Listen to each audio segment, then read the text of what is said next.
The final step in our payroll worksheet is to calculate the overtime pay. I just realized I made a mistake in the previous exercise. This should say overtime hours. I'm going to fix that. And then we're going to add a new column in place of column F. We want to shift column F over. So just like we did in the previous exercise, I'm going to right click on column letter F and select insert so that I have a new column. Overtime pay is what we want to enter there.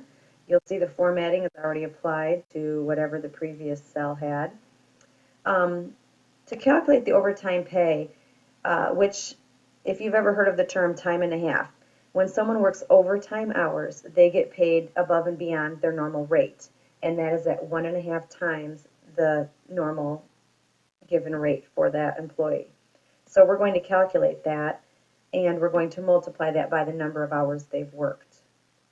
Now, before we do that, you'll recall that our gross pay formula is already calculating the total number of hours. And in this case, Delvecchio's case, 43.5 hours have been multiplied by this rate.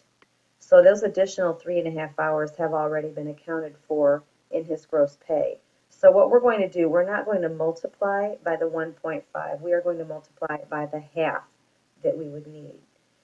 So let's see if we can do this.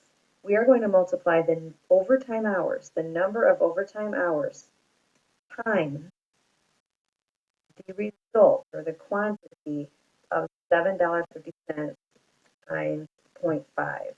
And again, I'm only multiplying it by the 0.5 because we've already done the $7.50 per overtime hour in the column G.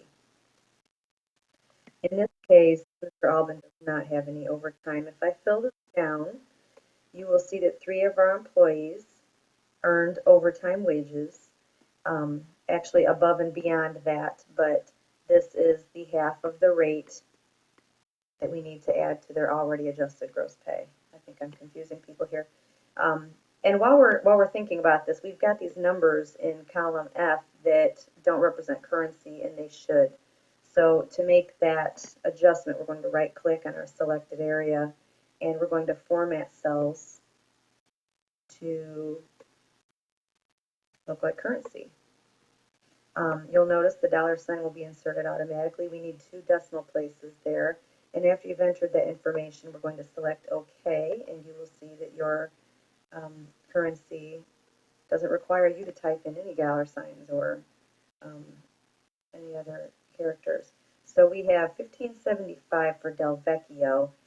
That needs to be added now to the gross pay. And we don't just want to add it to his, we want to add it to everybody's, because when our employees work different hours next week, or if they get a raise, we won't have to do these formulas again.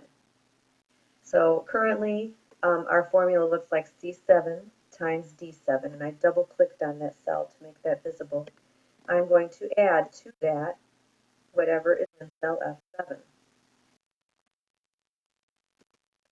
I'm going to fill that down, and when I let go of this button, you're going to notice the net pay and the taxes and the Social Security for Delvecchio and Esposito and Quinn is going to adjust automatically. Wait for it. And there it is. So here's the beauty. Next week, if Mr. Albin ends up having overtime hours, if he worked 43, we're doing a little what if here, that's what kind of money he's going to be making.